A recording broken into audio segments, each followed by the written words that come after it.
안녕하세요. 에버성형외과 박영호 원장입니다. 이번 시간에는 귀 켈로이드에 대해서 간단히 알아보도록 하겠습니다.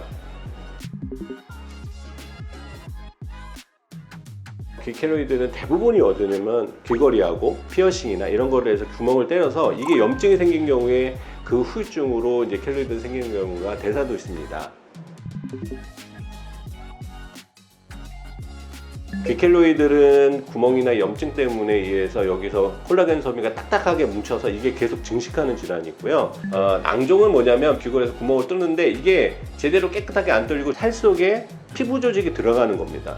그러니까 이게 피부 조직이 닳으면서 어떻게 되냐면 계속 피지를 생산하게 되거든요. 점점 생산하면서 피부 조직이 거꾸로 자라가지고 우리가 표피가 이렇게 여기에 피부만 있고 이 안에는 없어야 되는데 이게 이렇게 주머니처럼 파여서 주머니를 형성하고 여기서 피지를 나면서 이게 점점 커진 거는 피지 낭종입니다. 그래서 전혀 다른 질환이죠. 일단은 염증이 생기면 피어싱이나 귀걸이를 제거하시는 게 제일 1번입니다. 이물질을 제거해주면 염증이 굉장히 빨리 좋아져요. 2번은 그 부위를 소독 깨끗하게 한다. 근데 문제는 우리가 소독하거나 뭐 약을 쓰면 이런 몸 같은 데는 빨리 그 염증이 없어지는데 귀는 잘 안 없어져요. 그래서 이런 경우에 염증이 조금 남아있다가 켈로이드를 전환되는 게 많습니다. 그래서 항상 염증이 생기면 피어싱 제거하고 소독하시고 항생제 드시고 이거를 기본적으로 하시는 게 좋습니다. 예전에는 통째로 제거했는데 통째로 제거하다 보니까 귀가 작아져서 요즘은 피부를 정말 켈로이드 조직을 그것만 싹 도려내는 방법을 굉장히 많이 써요. 피부 조직이 우리 귀의 그 연골을 충분히 덮을 수 있을 만큼만 남겨서 붙여서 다시 귀 모양을 만들어주는 방법을 씁니다. 문제는 켈로이드가 오래되시고 그 다음에 커지면 그렇게 해도 귀 모양이 찌그러져요. 그러니까 제발 안 하시고 귀 모양 유지할 수 있게 수술을 해줘야 됩니다 라고 제가 강조를 드리고 있습니다. 이 환자를 예를 들면 귀걸이를 해서 구멍을 3개를 뚫었어요. 2군데는 괜찮고 한 군데만 이게 켈로이드가 생겼어요. 그러면 켈로이드가 체질적이라는 게 맞을까요? 아니요, 틀리다는 거죠. 그거 정말 염증이 생겼으니까 생기는 거지 이렇게 합니다. 항상 귀를 뚫거나 피어싱을 하거나 이러면 우리가 염증이 생기면 안 된다. 그리고 염증이 생기면 염증을 빨리 제거하라 이런 생각을 하셔야 됩니다. 켈로이드가 어디까지 커지냐 막 그러는데 생각보다 많이 커져요. 막 콩알만한 이럴 때 더 이상 안 커질 거야. 근데 색깔이 새빨갛다. 그러면 그건 커지는 거예요. 빨갛다. 그리고 얘가 환한색이다. 얘가 환한 거예요. 그래서 커져요. 진짜 기만하게 커지는 경우도 많아요.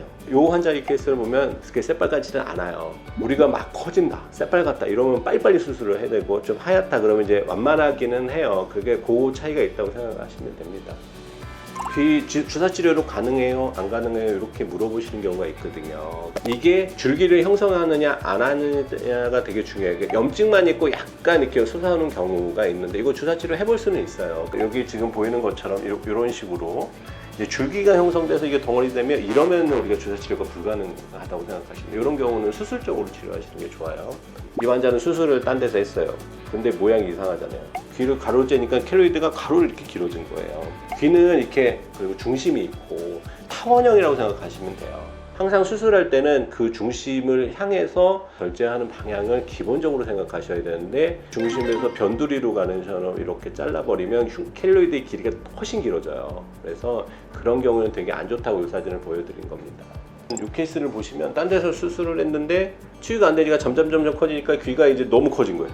나무까지 큰 게 매달리면 나무 휘는 것처럼 귀도 막 이렇게 변형이 생기거든요. 그래서 커지기 전에 수술하는 게 좋다는 설명을 드리는 거고요. 이 케이스를 보면 요거는 수술을 한 후에 생긴 켈로이드거든요. 켈로이드 발생 빈도가 높은 게 뭐냐면 염증이 있던 수술, 뭐 이비인후과에서 중이염 수술을 한다. 이런 케이스는 염증이 있는 거잖아요. 수술 자리에 켈로이드 생길 찬스가 더 높다라고 생각하셔야 돼요. 그리고 훨씬 크게 생겨요. 염증이 있었기 때문에. 이런 케이스는 또 수술할 때 뼈까지 가요. 뼈까지 가서 되게 어려우니까 그 수술할 때 항상 그 염증을 염두에 두고 깊이 들어갈 수 있는 것도 생각을 하셔야 됩니다. 코어 수술할 때 제일 많은 연골을 채취하잖아요. 이 연골 채취 부위에도 꽤 많이 생겨요. 약하게 꼬매놓은 봉합을 하면 치유 과정의 과정에서 치유 기간이 오래 걸리고 염증이 생기면 켈로이드가 되게 많이 생겨요. 봉합한 상처가 열흘 이내에 안 난다. 사실 2주가 넘어가면 켈로이드가 생길 가능성이 굉장히 높아져요. 이런 케이스들을 항상 유의하시고 우리가 귀도 항상 꼼꼼하게 수술을 하고 그리고 환자들도 여기가 염증이 지속되는 것 같으면 항상 문제 제기를 하고 항생제를 먹고 이런 게 되게 중요해요.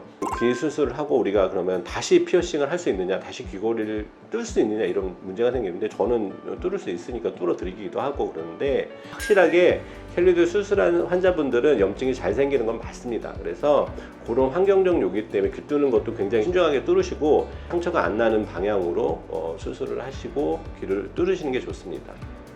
이상 에버성형외과 박영호 원장이었습니다.